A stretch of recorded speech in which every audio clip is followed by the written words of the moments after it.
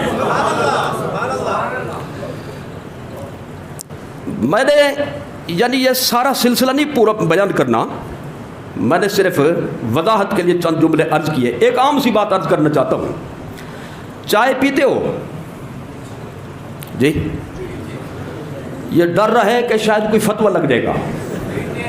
وہ پیتے نہیں پیتے جی؟ ایک بار نہیں بلکہ بار بار، دن رات میں کئی بار. اور کچھ لوگ جاگ نہیں سکتے جب تک چائے نہ پئیں، اور نیند بھی نہیں آتی کچھ ہو جب تک چائے نہ پئیں. تو سوال یہ ہے کہ چائے حضور نے نوش فرمائی، صدیق اکبر نے، فاروق اعظم نے، حضرت ذوالنورین نے، حضرت شیر خدا نے، حسنین کریمین نے. لسٹ بڑی طویل ہے، بیٹری تو ابھی ڈاؤن ہو گئی آپ کی. ہمت کرے ذرا تھوڑا سا.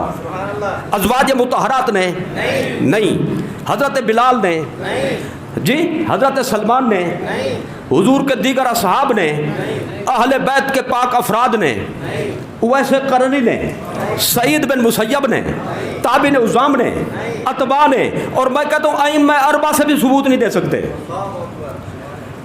انہیں چکھی کہنی تو کیٹلیاں بدھی بدھی.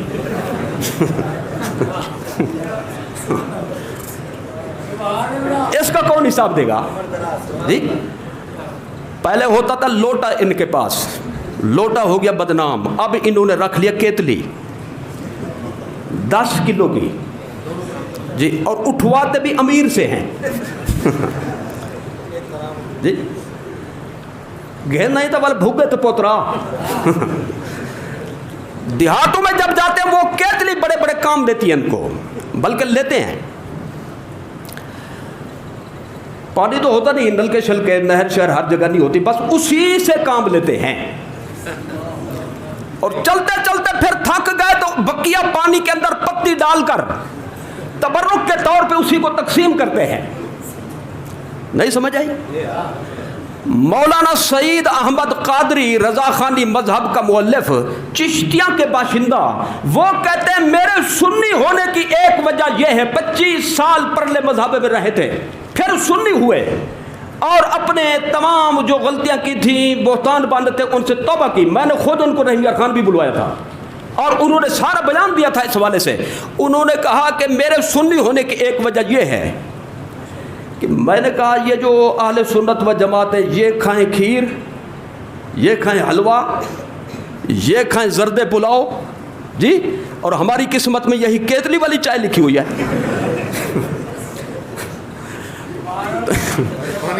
تو کہتے ہیں کہ بھائی یہ، میں نے کہا سعید قادری عافیت اسی میں، چھوڑو اس مذہب کو. تو لہذا میں نے توبہ کر لی. انہوں نے یہ بات خود بیان کی. اچھا، اب ایک مولوی صاحب میدان میں آگے کہنے لگے جی بات یہ ہے کہ یہ جو چائے ہے، چائے نہ بھی پی ہو حضور نے، نہ نوش فرمائی ہو صحابہ نے، کسی نے بھی، اجزاء کو دیکھا جائے گا. کیا دیکھا جائے گا؟ اجزاء کو دیکھا جائے گا.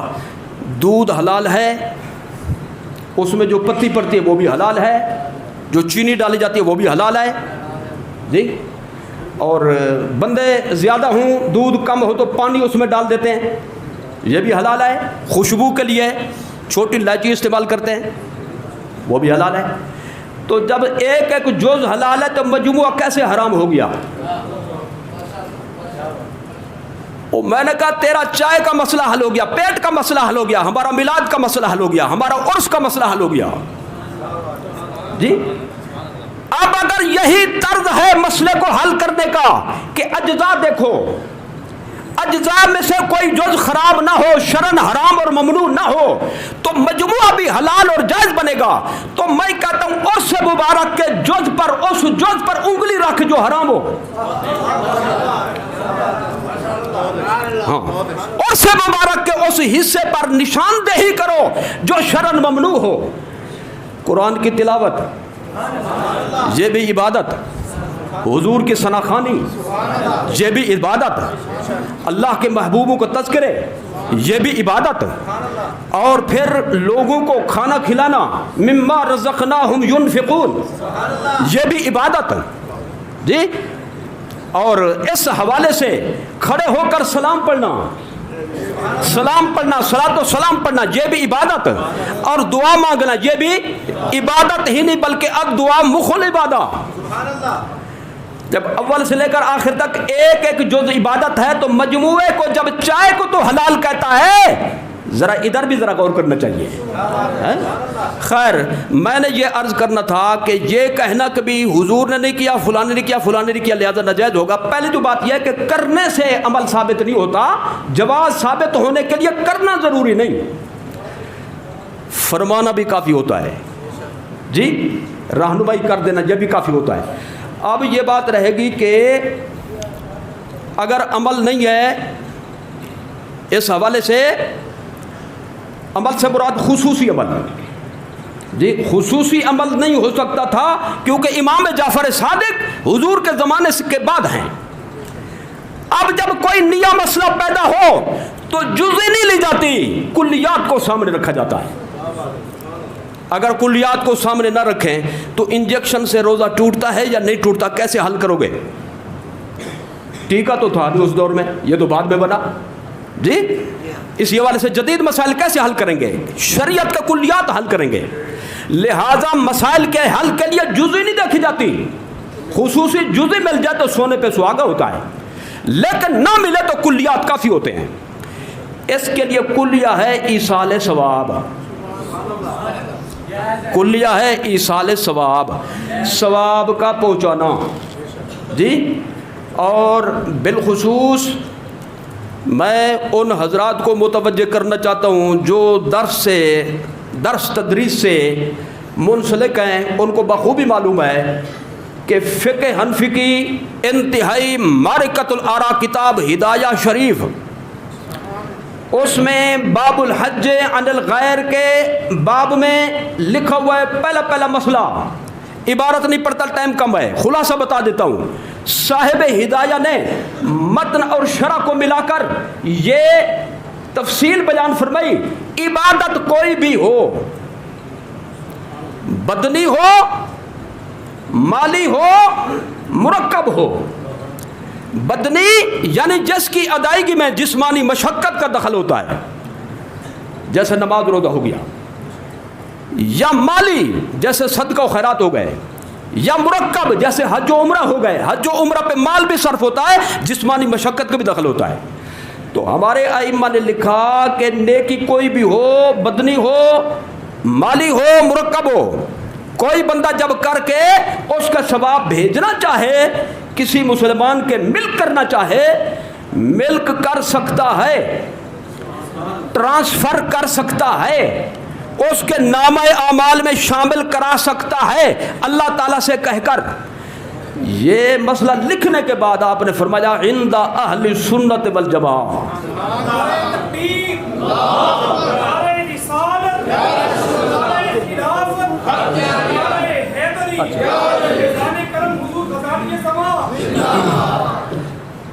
یہ بیان بند کرانے کے لیے تشریف نہیں آتے بلکہ جاری کرنے کے لیے آتے ہیں۔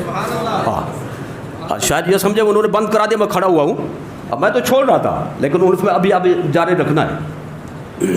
یہ کیا ہے؟ تقریر کا یہ پٹرول نہیں ہوتا، وہ اور ہوتا ہے،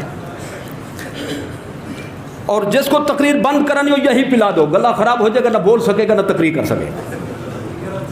اب میرا سب کو مشورہ ہے کہ تقریر کے دوران پانی نہ پیا کریں، بلکہ تقریر سے فارغ ہو کر خصوصاً جب طویل بھی ہو 2-3 گھنٹے کچھ نہ کھائیں پئیں، ورنہ نہ گلے کی خیر نہ سینے کی خیر۔ چلو میں جو بات عرض کرنا چاہتا ہوں اس پر ذرا توجہ فرمائیں۔ کیا فرمایا صاحب ہدایہ نے، شیخ الاسلام مرغی نانی حنفی نے؟ فرمایا عند اہل سنت والجماعہ، یہ مذہب ہے اہل سنت والجماعت کا۔ تو کم از کم یہ ثابت ہو گیا دو ختم درود کے قائل نہیں ہے، وہ سنی کہلانے کے مستحق نہیں ہے، لوگ کہتے ہیں یہاں اہل سنت سے مراد حنفی، تو لو جی ڈبل بات بن گئی ہے، سنی تو پہلے نہیں تھے، اب حنفی بھی نہیں ہے۔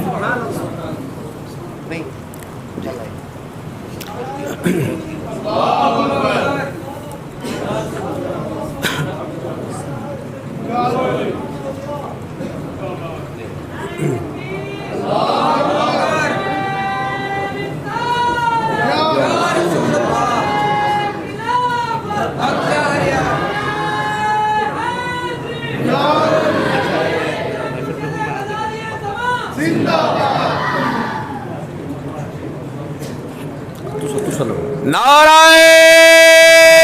تکبیر، نعرہ رسالت۔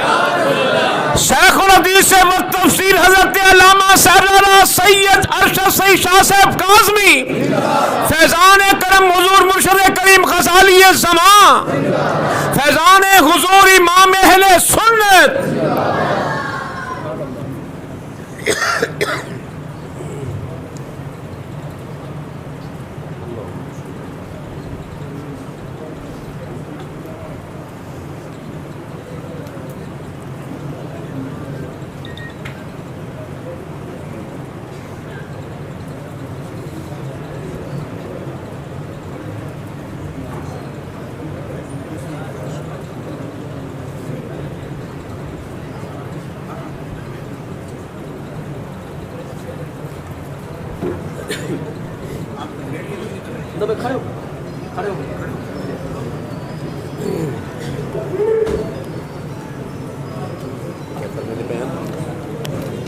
فرمایا حضرت صاحب کو تھوڑی دیر لگ دی پی ہے، بیان کرو، میں تھا کیا آپ کرو۔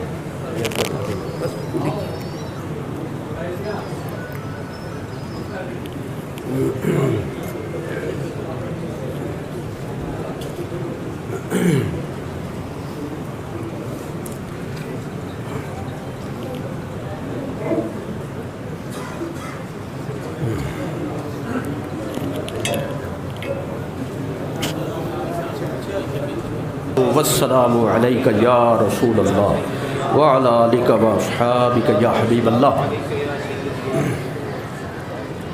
میں نے تو میک چھوڑ دیا تھا، حضرت سے بھی میں نے عرض کی کہ آپ خطاب فرمائیں، انہوں نے فرمایا کہ آپ ہی اپنے معروضات پیش کریں۔ تو شکریہ ادا کرتے ہوئے بقیہ جملے اس مسئلے کے حوالے سے جو میں آپ کے گوش گزار کروں گا، کنڈے امام جعفر صادق رضی اللہ تعالی عنہ کے کنڈے، ایک وجہ لوگوں نے اس کے عدم جواز کی بیان کی، اس کے بارے میں آپ نے تفصیل سماعت فرمائی۔ کچھ لوگوں نے اس کے بارے میں یہ شوشہ چھوڑا کہ یہ محفل جو ہے یہ اہل سنت و جماعت کی نہیں بنیادی طور پر، بلکہ یہ آئی ہے اغیار سے، اہل رفض سے، اہل رفض سے لے لیا سنیوں نے۔ تو میں سب سے پہلے تو پڑھوں گا آپ کو ساتھ ملا کر لا حول ولا قوت، یہ تو آسان ہے، سب کو یاد ہوتا ہے، لا حول ولا قوت الا باللہ۔ اہل سنت کو اہل رفض سے کیا واسطہ؟ ایک جملہ اس حوالے سے کافی سمجھتا ہوں۔ بہار شریعت آپ نے سبحان اللہ پڑھی ہے، اور جنہوں نے پڑھی انہوں نے سنی ہے۔ یہ کس مذہب کی کتاب ہے جی؟ اور کس کی تالیف ہے؟ صدر الشریعہ کی۔ فقہی علم کے حوالے سے اعلی حضرت کے سب سے معتمد ترین تلمیذ رشید علامہ امجد علی اعظمی قادری رحمۃ اللہ تعالیٰ نے، اعلی حضرت نے وصیت فرمائی تھی میری نماز جنازہ یہ پڑھیں گے۔ تو نماز جنازہ کس نے پڑھی؟ صاحب بہار شریعت نے۔ اور بہار شریعت ایسی کتاب ہے جس کے ابتدائی حصوں پر خود اعلی حضرت کی تصدیق موجود ہے، آپ کے قلم سے تقریر موجود ہے۔ آپ ہی نے یہ جاری کرائی تھی بھئی عوام کی سہولت کے لیے کوئی کتاب ہونی چاہیے اردو زبان میں. تو میں کہنا چاہتا ہوں بہار شریعت کے سنی مذہب کی کتاب ہونے میں کوئی شک ہے؟ یہ جو چپ ہیں ان کو کیا شک سے بات کا یعنی انکار بھی ساتھ ہے ان کو؟ ہمت کریں ذرا. اس میں کسی کو شک نہیں, کسی سنی کو شک نہیں, سنی مذہب کی کتاب ہے. بہار شریعت کے 16ویں حصے میں ایصال ثواب کے عنوان کے تحت امام جعفر صادق کے کنڈو کو جائز لکھا ہوا ہے. لو جی کہاں گئے رافضی, کہاں گئے خارجی جی, اور یہ جو انہوں نے قلابے ملائے تھے وہ کہاں گئے, حقیقت کیا رہی اس کی؟ ایک حوالہ بھی اس کے لیے کافی ہے. اور پھر مجھے یہ روایت پہنچی ہے, یعنی باوثوق ذرائع سے ہمیں یہ خبر پہنچی کہ خود اعلیٰ حضرت امام احمد رضا خان فاضل بریلوی کے گھر پہ آستانہ پہ بھی امام جعفر صادق کے کنڈے ہوتے ہیں. اور میرے علم کے مطابق حضور غزالی زمان کی موجودگی میں بھی کنڈے ہوئے. امام جعفر صادق کی یہ محفل ہوئی, ایصال ثواب کی یہ تقریب ہوئی. تو لہذا یہ صرف متنفر کرنے کے لیے طرح طرح کے بہانے تراشے گئے. یہ اغیار کی محفل نہیں, یہ سرکار کی محفل ہے. اچھا, اب ایک دوست یہ کہنے لگے کہ 22ویں کو جب یہ کیے جاتے ہیں, پتہ ہے کہ 22ویں کو حضرت امیر معاویہ کی وفات کی تاریخ ہے, یہ 22 رجب. لہذا جو کرنے والے کرتے ہیں تو وہ حضرت امیر معاویہ کی وفات کی خوشی میں کرتے ہیں. میں کہتا ہوں جس کی جو نیت ہوگی اس کا نتیجہ لے گا, لیکن سنی کی یہ نیت نہیں, سنی کی یہ نیت نہیں. اب اس کا آسان حل یہ ہے, دونوں کا منہ بند کرنے کے لیے, جیسے ایک محاورہ ہے کہ بھئی سانپ بھی مر جائے لاٹھی بھی بچ جائے, تو ایسا طریقہ اختیار کرو یہ بھی نہ بول سکے یہ بھی نہ بول سکے. اس کا طریقہ یہ ہے کہ حضرت امیر معاویہ کو بھی ایصال ثواب میں شامل کر دو اور امام جعفر صادق کو بھی ایصال ثواب میں شامل کر دو جی. خوارج روافض دونوں کا منہ بند ہو جائے گا.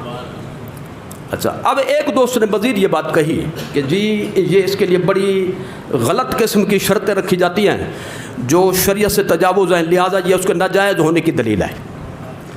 مثلا کہتا جی ایصال ثواب کا جو کھانا ہے نا حضرت امام جعفر صادق رضی اللہ تعالیٰ عنہ کی ایصال ثواب کے لیے, ایک تو یہ رکھا جائے بند کمرے میں, اندر سے لگی ہو کنڈی, کوئی اور اس میں داخل نہ ہو سکے, ختم پڑے اندر, کوئی عورت بھی اس میں نہ آ سکے, اور سورج نکلنے سے پہلے پہلے اس کو ختم کر لو جی. تو کہتے ہیں جی یہ بات ہے, اس میں یہ غلط شرط لگ گئی. تو پہلی بات میں یہ عرض کرنا چاہتا ہوں کہ جب کسی مسئلے میں خرابی پیدا ہو جائے تو خرابی کو دور کرنا چاہیے, مسئلے کو بند کرنے کی اجازت نہیں جی. میں اس کی مثال پیش کرتا ہوں, دودھ میں مکھی گر جائے, مکھی کو نکال کر پھینکے گو یا دودھ کو اٹھا کر گلی میں پھینک دو گے؟ جو فیصلہ مجھے بتا دیں جی. کتا مسجد میں داخل ہو جائے, کتے کو بھگاؤ یا مسجد کو توڑو, آپ چپ ہوتے مجھے شک پڑ جاتا ہے پتہ نہیں کیا کرنا چاہتے ہیں. کسی کے ناک پر مکھی بیٹھ جائے تو کس کو اڑانا چاہیے؟ تو ہم یہ کہتے ہیں خرابی پیدا ہو جائے خرابی کو زائل کرو. اللہ اس کے رسول نے جس کام کو مشروع فرمایا ہے اس پر پابندی لگانا کسی مائی کے لال کو اجازت نہیں. اور سب سے اہم بات یہ ہے کہ یہ سنی مذہب میں ان قیود کی کوئی حیثیت نہیں, اسی بہار شریعت میں ان قیود کی تردید لکھی ہوئی ہے. یہ ہم نہیں کرتے, جو دوسرا کرتا ہے ان کی طرف سے پابندیاں ہو سکتی ہیں. میں ایک جملے میں اس کو مکمل کر دوں. یہ جو کنڈیاں بند کر کے کہتے ہیں نا بھی اندر کھاؤ باہر نہ جائے, سورج نکلنے سے پہلے پہلے ختم کر لو, عورتیں بھی نہ آئیں, باہر کا بندہ کوئی نہ آئے, یہ ہیں ختم کرنے والے. کیا جی؟ اور ہم ہیں ختم پڑھنے والے. جو پڑھنے والا ہوتا ہے وہ یہ نہیں کہتا صرف ہم کھائیں گے، وہ کہتا سب کھائیں گے۔ اسی لیے جو کرنے والے ہوتے ہیں، ختم کرنے والے، ان کی نشانی اور ہوتی ہے، جو پڑھنے والے ہوتے ہیں ان کی نشانی اور ہوتی ہے۔ اس کو یہاں سے دیکھیں کہ یہ جو ختم کے منکر ہیں نا خصوصیت کے ساتھ، یہ جب آپ ان کو کوئی بلا لے کوئی غلطی سے تو کھانا آگے رکھ کر یہ ہلتے بہت ہیں جی، اور جب پڑھتے ہیں تو یہ اپنے لب بڑی تیزی سے ہلاتے ہیں جی، تو بندہ یہ سمجھتا ہے کہ شاید قرآن پڑھ رہے ہیں، حالانکہ وہ کہہ رہا ہوتا ہے بریلوی بدعتی ہیں، بریلوی مشرک ہیں، بریلوی بدعتی ہیں، بریلوی مشرک ہیں۔ پھر کہتے ختم ہو گیا جی چلو۔ فیصل آباد میں ایک بڑھیا لے گئی، ایک مولوی کو لے کر ابھی ختم پڑھنا ہے، اس کو پتہ نہیں تھا کہ بھی جس طرح کپاس اور گنے کی قسمیں ہوتی ہیں مولوی کو بھی قسمیں ہوتی ہیں۔ پتہ اس وقت چلا جب نتیجہ اس نے دیکھا، پلیٹ سامنے رکھ کر ہلتا رہا، ہلنے کے بعد کہنے بس جی ماں جی ختم ہو گیا۔ اس نے اٹھایا جوتا، اس نے جی چھترول شروع کر دی۔ وہ کہتے ماں جی بلا کر آئی ہو، یہ کیا قدر کی تم نے؟ انہوں نے کہا خبیث ختم پورا کیوں نہیں پڑھا؟ وہ کہتا پورا پڑھا ہے۔ وہ کہتا چمنی والی آیت کہاں گئی؟ آگے سمجھ پائے؟ تو کچھ ہوتے ہیں ختم کرنے والے اور کچھ ہوتے ہیں ختم پڑھنے والے۔ یہ محفل ہوگی ختم کرنے والوں کی، ہم ان کی بات نہیں کر رہے، ہم اپنی بات کر رہے ہیں۔ اچھا جی، ایک کہانی پڑھی جاتی ہے، وہ بھی عدم جواز کی دلیل ہے۔ کہانی ہے داستان عجیب۔ داستان عجیب ختم شریف کے ساتھ اس کو بھی پڑھا جاتا ہے۔ تو ہمارے علماء نے اس کی تردید فرمائی، یہ من گھڑت کہانی ہے، خود ساختہ کہانی ہے، اس کی کوئی حیثیت نہیں، اس کو نہ پڑھا جائے، بلکہ اس کا پڑھنا گناہ ہے۔ اور جب ایصال ثواب کرنا ہے تو گناہ والی بات پڑھ کر کیا ثواب ہوگا؟ ایک ناجائز کام کرنے کا کیا ثواب ہوگا؟ لہذا داستان عجیب کی بھی کوئی اس میں حیثیت نہیں ہے۔ ہمارے علماء نے اس کی تردید فرمائی۔ آخری بات اس سلسلہ کی اور سب سے اہم اور سب سے بڑی، 22 رجب کو امام جعفر صادق کی ولادت ہے یا وفات ہے؟ کہتے یہ بتاؤ۔ آگے کہتے ہیں نہ ولادت ہے نہ وفات ہے، لہذا جب مناسبت نہیں ہے تو یہ عمل بے اصل ہوا۔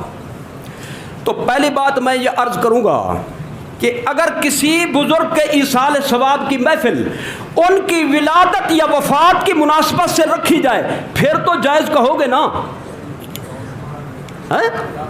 اور جب مطالبہ یہ کیا ہے مناسبت کوئی نہیں، نہ ولادت کی نہ وفات کی، پھر کیوں کرتے ہو؟ اور میں کہتا ہوں جن کی وفات کے مطابق ہو اس کو تم کیوں نہیں کرتے؟ تو معلوم ہوا وہ یہ کرنے نہیں، وہ کرنے نہیں دینی، پروگرام کچھ اور ہے۔ اس کو یوں سمجھیں کہ جیسے کہتے ہیں نا بھی کھڑے ہو کر صلاۃ و سلام پڑھنا ٹھیک نہیں، ناجائز ہے، بدعت ہے، معاذ اللہ حرام ہے، پتہ نہیں کیا کیا کہہ جاتے ہیں۔ اور میں کہتا ہوں پھر تم بیٹھ کر پڑھ لو، ہاں مدینہ کی طرح منہ کر کے کہو الصلاۃ والسلام علیک یا رسول اللہ، اور تم تو بیٹھ کر بھی نہیں پڑھو گے جی۔ اور ہم تو ہمیشہ سمجھانے کی بات کرتے ہیں۔ قل خانی کے محفل میں ایک بندہ کھڑا ہو گیا جی، پہلے اس کا جواب دیں پھر اس کے بعد بات کریں۔ میں نے کہا کیا بات ہے؟ کہتے ہمیں کہتے کھانا آگے کیوں رکھتے ہو؟ اور میں نے کہا ان سے کہو جھگڑا ہم ختم کرتے ہیں، تم پیچھے رکھ لیا کرو یا سر پہ رکھ لیا کرو، پھر قوم تم سے خود حساب لے گی کہ یہ تہذیب بھی ہے یا نہیں۔ اتنا بڑے بندے کو کھانا آگے رکھنے کی چیز ہے یا پس پشت رکھنے کی چیز ہے؟ سر پہ رکھا لک میں توڑ کر سالن لگا کر کھا رہا ہو، بسم اللہ الرحمن الرحیم، بسم اللہ، یہ کوئی تہذیب کی بات ہے جی؟